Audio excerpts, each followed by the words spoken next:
Selanjutnya, kita akan membahas meaning in life. Ada psikiater dari Austria yang bernama Viktor Frankl yang mengalami kehilangan sekaligus ibunya, ayahnya, saudaranya, dan juga istrinya. Namun, Frankl akhirnya dapat melewati situasi ini dengan cara mencari makna di dalam hidupnya. Akhirnya, ia menuliskan buku yang berjudul Man Searching for Meaning.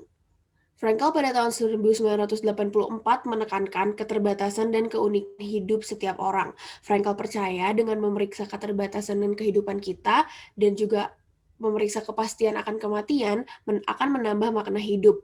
Katanya, jika hidup kita tidak terbatas, kita bisa menghabiskan hidup dengan melakukan apa saja yang kita suka karena waktu akan terus berlanjut selamanya.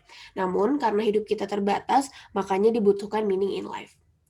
Frankl mengajukan 3 kualitas manusia yang paling istimewa, yaitu spirituality, freedom, dan responsibility. Spirituality di sini mengacu pada keunikan jiwa, filosofi, dan pikiran seseorang. Frankl juga bilang kalau orang perlu bertanya pada diri sendiri seperti why they exist, what they want from life, and what their life means.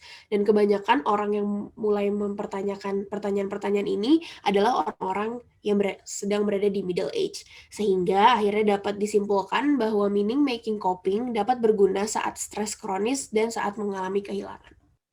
Baik, selanjutnya ini ada beberapa penelitian mengenai meaning in life, seperti faktor apa sih yang memengaruhi pencarian makna hidup seseorang, atau sebenarnya apakah ketika seseorang udah memiliki gambaran nih terkait makna hidupnya, itu memiliki efek yang positif nggak terhadap hidupnya. Nah, yang pertama, Krauss pada tahun 2008 dan juga 2009, dia menuliskan kalau sebenarnya agama ini memiliki peran penting nih dalam membantu seseorang menemukan makna hidupnya. Lalu yang selanjutnya, di tahun 2009, itu juga dituliskan bahwa biasanya individu yang udah memiliki gambaran nih sebenarnya makna hidupnya tuh kayak gimana sih, dia tuh akan lebih sehat secara fisik, terus dia juga lebih bahagia, dan juga dia jarang mengalami yang namanya depresi. Lalu selanjutnya pada tahun 2017 dan juga 2019 dituliskan kalau biasanya orang-orang yang udah tahu nih tentang makna hidupnya, itu dia jadi punya nih pegangan untuk menjalani hidupnya, dan juga biasanya makna hidupnya ini tuh bisa meningkatkan motivasinya untuk lebih menjaga dirinya sendiri dan juga lebih mencapai tujuannya lagi. Nah, terus yang terakhir pada tahun 2012, Park ini menuliskan kok biasanya orang-orang yang memiliki tingkat yang tinggi dalam memaknakan hidupnya atau memiliki tingkat yang tinggi dalam makna hidupnya, ini tuh akan memiliki tingkat yang tinggi juga pada psychological well-being-nya dan juga kesehatan fisiknya. Selanjutnya, Baumeister dan juga Voss menuliskan bahwa proses pencarian hidup yang berarti itu bisa kita lihat dari 4 kebutuhan dasar atau 4 minutes for meaning. Nah, 4 kebutuhan dasar ini tuh memimpin orang-orang lebih memiliki gambaran lagi terkait hidupnya. Yang pertama, itu ada need for purpose. Baumeister dan juga Voss menuliskan bahwa hidup kita sekarang memiliki hubungan dengan masa yang akan datang. Jadi hidup kita yang sekarang ini tuh bisa kita orientasikan kepada masa depan. Maka dari itu mereka membagi purpose menjadi 2 bagian, yaitu goals dan juga fulfillments. Jadi tujuan kita sekarang nih akan berpengaruh sama pencapaian-pencapaian kita di masa yang akan datang. Lalu, needs yang kedua itu ada need for values. Seperti yang kita tahu, values ini tuh menjadi pegangan seseorang ketika dia menentukan apa sih yang benar dan apa sih yang salah. Dan menurut Baumeister dan Voss, hal ini tuh merupakan main form of meaning yang diperlukan oleh orang-orang.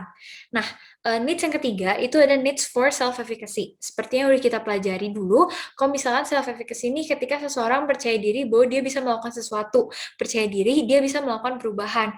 Baumeister dan Voss menuliskan kalau misalkan seseorang tuh punya purpose atau punya values, tapi kalau dia nggak punya self-efficacy, itu tuh sama aja nggak berarti gitu. Makanya Baumeister dan Voss menekankan bahwa self-efficacy ini tuh penting. Dan seperti yang kita ingat, menurut Bandura, self-efficacy ini tuh membuat seseorang percaya kalau misalkan dia tuh bisa mengatur lingkungannya, dan hal ini tuh memiliki efek yang positif untuk kesehatan fisik dan juga kesehatan mentalnya. Lalu needs yang terakhir itu ada needs for self-worth.